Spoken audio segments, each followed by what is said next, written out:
Hello, Lamphere. I'm your host, Nick Cohen, and this is Shot Clock. Welcome to Shot Clock. As you can see, we're getting into our Christmas spirit around here. Or at least I am. The rules are simple. Each panelist gets 24 seconds to give their opinion on a select sport topic. Let's meet our panelists. From right to left, we have Mr. Jason Whitley, our very own Joe Samet, and the Michael Balcom. On the show today, our panel gives their thoughts on whether the Browns coach should be fired, if the Eagles will succeed without Carson Wentz, and who they think will win it all in the NCAA Basketball tournament. All right, gentlemen, let's get started. Michael, do you think the coach of the Browns should be fired? Yes, there's no question.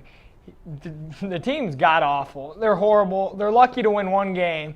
You know, the Browns have just been probably the most atrocious franchise in all of sports history. They need to change something. I mean, first-round picks ranging from the big bust of Peppers, and obviously Kaiser hasn't came through. No one's really produced. I mean, the Browns are just awful. The front end should be fired. All right, time's up.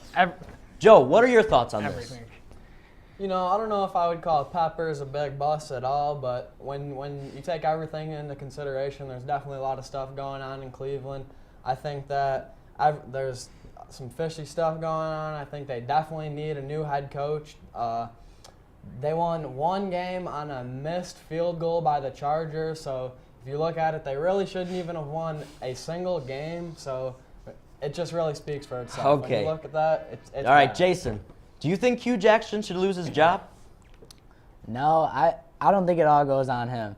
To me, you got young talent that needs to just be progressed and just needs to be developed. I mean, you got Kaiser, throws only 9 touchdowns, 17 interceptions on the year, which that's not good, but he's also a rookie quarterback, and he just got put into that. You got playmakers and Josh Gordon coming back, Njoku.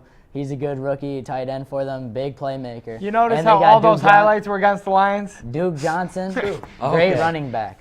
But any final thoughts, guys? Gordon, definitely a really good player. Jason, They've made a got really good decent point players. about The him. problem is their coaching staff has no clue what to do with them. It's the carousel quarterbacks. Everyone comes in. No one leaves with their job. I'll tell you that much. It's where people go to die. Okay, pretty guys, much. good stuff. Carson Wentz on the Eagles recently tore his ACL. Now the question is, how will the Eagles do without him? Michael, how do you think the Eagles will play without Wentz? Nick Foles is just as good a quarterback as Carson Wentz. I'm going to start off with saying No. that. I mean, his 2013 campaign, he had 27 touchdowns, 2 interceptions, and 2,891 yards. He's a good quarterback. He can hit the short slant routes. He can hit the screen pass. And if you need to, he can hit the long ball. I mean, Carson Wentz was a great pocket passer and could get out. Nick Foles isn't going to be doing as much escaping. Still a very solid quarterback. All right. Joe, what is your opinion? You know, all those production numbers, those were from years back. You know, he's old, washed up. He's had 500 yards in the past 2 years. You know, he has nothing to do with the Eagles getting to the playoffs. They're not going to do anything with him in the playoffs. Like I said, he's old, washed up. Going to be throwing a lot of interceptions like you just saw. I don't see them doing anything in the playoffs, so we'll see what happens. Okay. Jason, you're up. Do you think the Eagles will succeed without Wentz?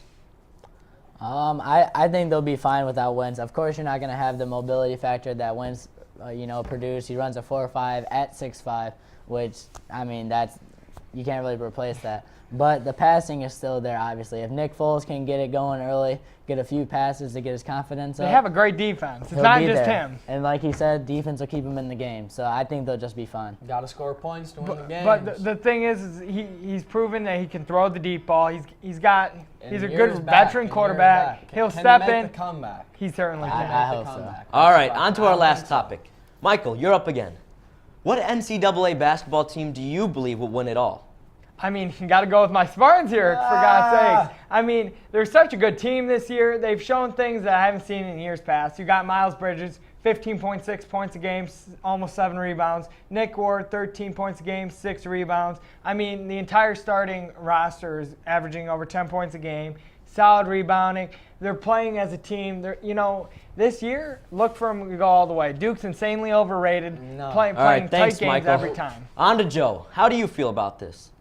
Well, I think that Duke's going to come out with this one this Oh, my. year. Much hassle. They already beat Michigan State. Look at us, this Duke offense player takes it over Michigan State. Look at that. Look at that right there, That's Michael. one game, and we were All without right, Bridges. well, we already beat you once, so that speaks for itself. And then also you have to deal with Grayson Allen, who almost scored 40 points. dirtiest on player Michigan in the State. game. Almost Yes, scored sir. 40 points on Michigan State. So any team who plays He's them not has even to going to be face them. he's not even going to be We'll right, see what he's not even happens. going to be We'll see what eligible. He'll happens. All probably right, trick all right. someone. Jason, you get the last word this week. What team do you think will win it all?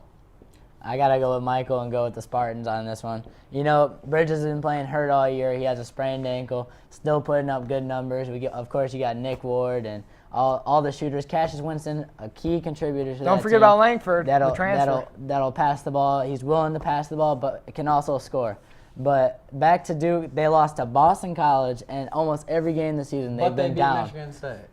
Somehow they come back, but that is a key, But a the key thing- look factor at because Duke one is time second. they're going to be Duke down is and they won't be able to second come in- back. They're second in And team they'll points be scored. out of it. They're second in team points Look scored. at their They're schedule. A dominant team. They Yep. already beat Michigan Dominant State. team. Yeah, they beat Yeah, Michigan a dominant State. You team. guys think- A dominant you guys team think loses they're- to you guys Boston think they're- College. Got you guys caught by think they're Moscow. gonna- Yeah, You guys think they're going to win March Madness? It's not going to happen. They already lost. to All Duke. right, all right. It Thanks, already everyone. Hopefully Boston College is That's in it for this It week. already happened. Join us every week throughout the school year for more high-heated opinions and predictions from our panel. For the entire crew of Shot Clock, I'm Nick Cohen, signing out. And it wasn't even a close game.